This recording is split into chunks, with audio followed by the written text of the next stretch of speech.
You obeyed 7 commands this morning before your feet touched the floor. Your alarm told you when to rise. Your phone told you what mattered. The feed told you what to fear, what to like, what to ignore. And without thinking, you agreed. Not with words, with action, with attention. This is how control survives now.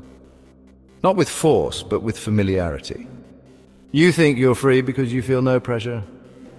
But pressure isn't needed when you've been trained to crave the leash. Freedom isn't threatened by dictatorship anymore, it's softened by design. The music you hear, the ads you see, the news you consume, they don't just respond to your choices, they sculpt them. And when the sculpture feels like your own hand carved it, you forget there was ever a sculptor. You believe you're the author of your day.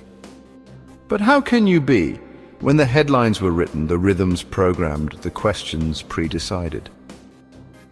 Edward Bernays, the father of modern public relations, once said, "We are governed, our minds molded, our tastes formed, our ideas suggested, largely by men we have never heard of." He meant it not as a warning, but as a strategy, and the strategy worked. Because you're not just being sold a product, you're being sold an identity. Your data is not being used to understand you. It's being used to predict you, to feed you what you'll say yes to before you even ask the question. And the tragedy is you think that yes is your voice. But they didn't steal your autonomy. They invited it to a more comfortable room and let it fall asleep. The cage doesn't need to close if you decorate it yourself. So you scroll, you obey. You smile when the numbers go up. And still you call it choice. But choice without awareness is not freedom. It's choreography. And every step you take is part of a dance you were never taught, but somehow know by heart. Here's the truth most never say out loud. If you've never questioned who benefits from your attention, then your attention is being used. You never agreed to these rules, but you've been playing this game your whole life. And if you're not choosing your thoughts, then someone else already has.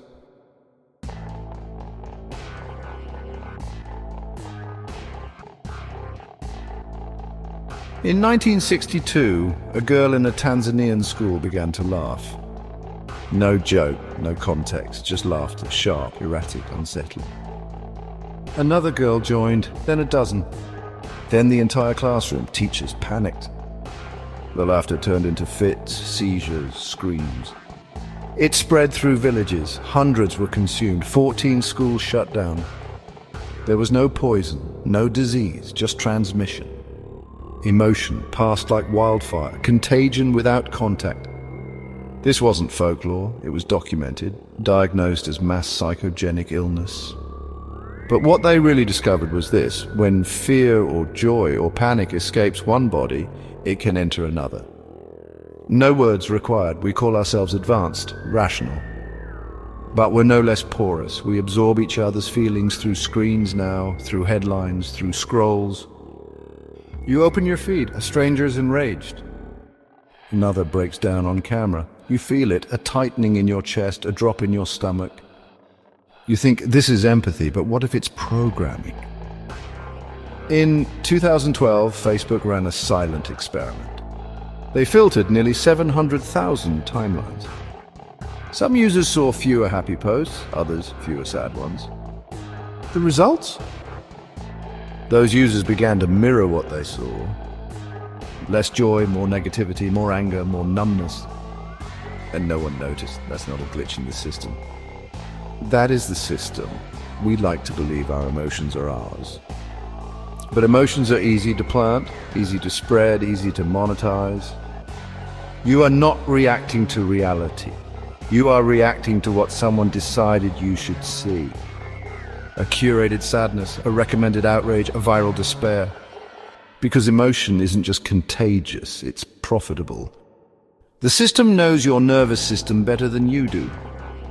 And it knows logic debates, but emotion obeys. That's the first spell. Make you feel something strong enough and you'll stop asking where it came from.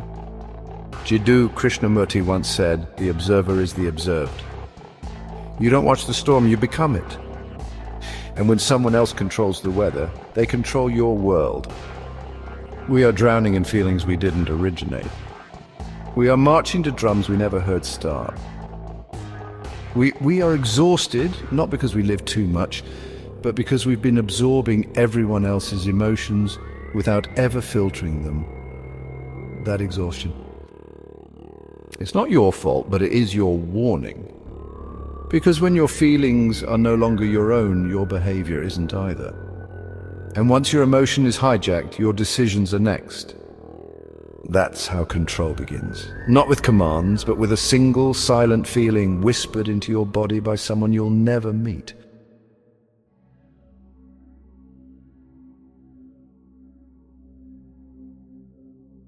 You thought you cancelled that subscription. You didn't. The system made sure you wouldn't. You clicked manage, then are you sure? Then what if we gave you 1 month free? Then tell us why you're leaving. And finally the button, small, grey, hidden, just beneath a big green stay with us, shining like relief. And you click, you'll say it was your decision. But how can a decision be free when it was designed to be difficult? That's the second spell, control by convenience. It's not about removing your choices. It's about making some so smooth you forget you're being steered and others so steep you stop before trying. There's a name for it, choice architecture. You're still choosing, but only within the frame someone else built. Everything has been tested, the color of buttons, the size of text, the delay before a pop-up appears. Entire teams exist not to help you decide, but to help you feel like you're deciding. Because the illusion of agency is far more effective than authority ever was. This is not theory, it's systematized, institutionalized, monetized. Grocery stores place high-margin items at eye level, not by accident. E-commerce sites pre-select faster shipping, not as a favor. Governments auto-enroll citizens into surveillance programs because opt-out fatigue is the new consent. In a study at Newcastle University, researchers placed a poster of human eyes above a communal coffee pot. Just eyes, no words. Donations to the honesty box tripled. Not because of morality, but because of the suggestion of being seen. You don't need to be told what to do.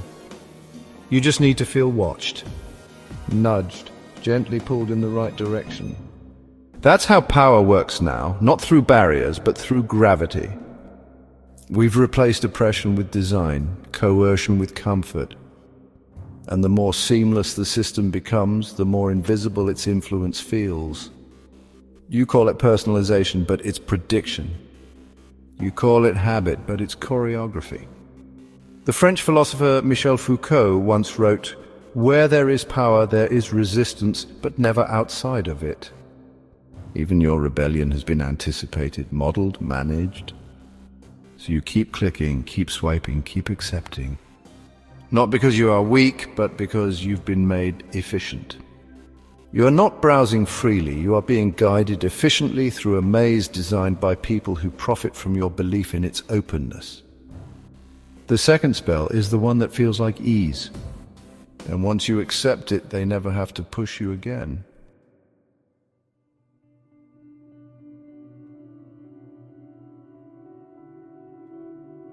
You hold a warm drink in your hand, a stranger walks in. Something in your body softens, you trust them. Like them, you don't know why. Later you learned the cup was the cause. That warmth traveled from your palm to your judgment, rewriting your perception before your mind ever joined the conversation. Same person, same room, change the temperature and you change the truth. This is not a metaphor, it's a fact. In one Yale study, participants holding warm coffee rated others as more kind, generous, trustworthy. Those holding iced coffee described the same people as cold and distant. You didn't think your hand could rewrite your heart, but it does. And if your feelings can be framed by temperature, what else have you mistaken for intuition? That's the third spell, sensory suggestion. It doesn't scream, it whispers. High ceilings increase abstract thinking, low lighting induces honesty. Blue light makes you scroll longer. Red buttons demand urgency. Scarcity triggers panic. Phrasing controls preference. You're more likely to say yes to 90% fat-free than 10% fat, even though they are the same thing. Reality is fixed, but perception is malleable. And perception is what behavior follows. We've come to believe our feelings are the final authority, but feelings are fragile. They are not always wrong, but they are always responsive. And they respond to context, to rhythm, to framing. The 20th century French philosopher Jacques Ellul warned, propaganda is not the distortion of truth. It is the shaping of perception in ways that truth is no longer distinguishable. The world isn't telling you what to think. It's shaping the space in which your thoughts arise. It's tuning the instruments of your nervous system so that what comes out feels authentic, but has already been scored. Your mood is not just your own. Your trust is not fully yours. Even your judgment has been farmed out to lighting, color, temperature, layout, pacing, and emotional timing.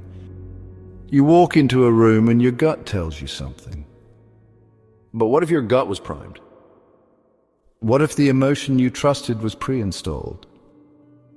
This is the spell most difficult to detect because it doesn't live in language. It lives in tone, in texture, in lighting, in music, in room temperature. And by the time it reaches your mind, it already feels like you. But feelings born from framing are not freedom. They are echoes of an arrangement. And unless you pause, unless you ask, who built this moment I'm reacting to? You will keep mistaking the performance for your own voice. The third spell is the most dangerous, because once you believe the feeling is yours, you'll follow it anywhere.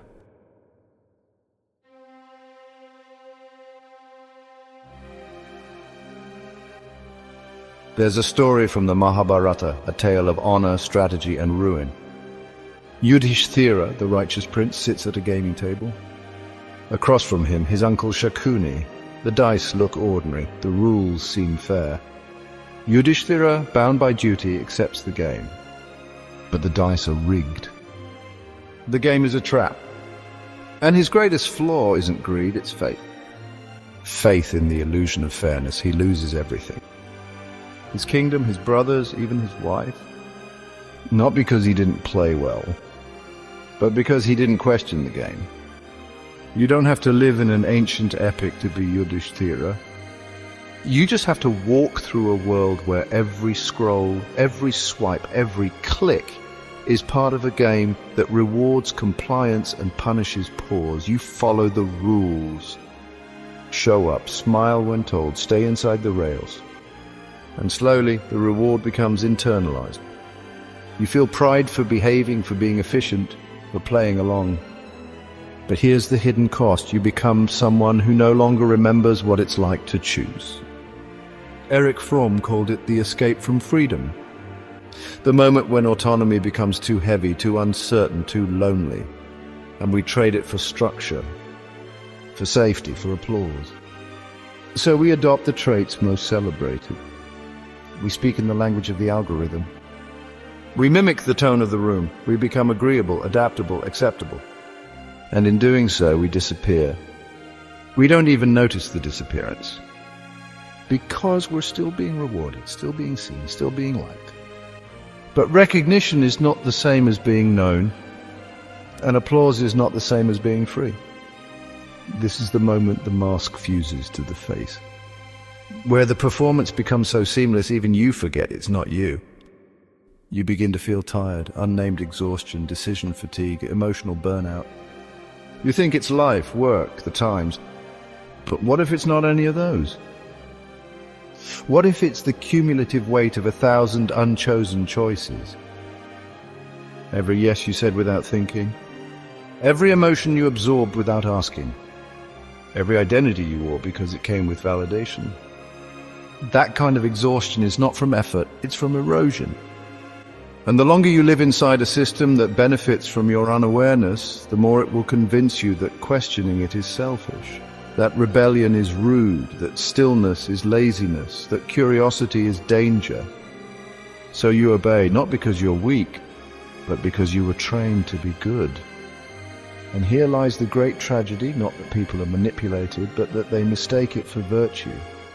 The system doesn't just win when you obey, it wins when you thank it for the privilege.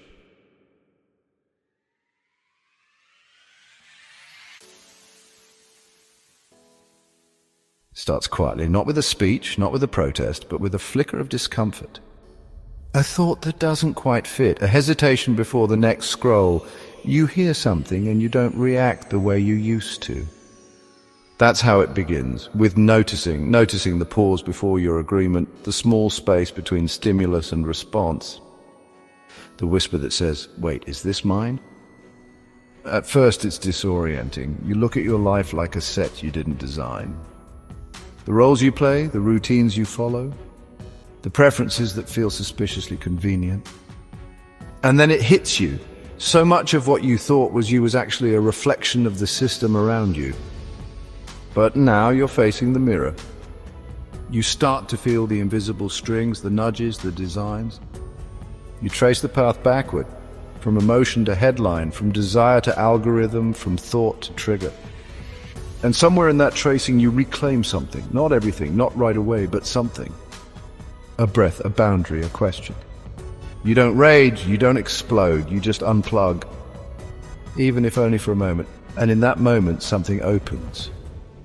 A small rebellion, a sacred pause, a choice that wasn't preloaded. This is what freedom really feels like. Not loud, not triumphant, but unfamiliar, strange, almost fragile. Because true freedom isn't comfort, it's clarity. It's waking up in a world that profits from your sleep and deciding to keep your eyes open anyway. The sacred texts call this remembering. The mystics call it seeing. The philosophers call it individuation, but maybe it's simpler than that.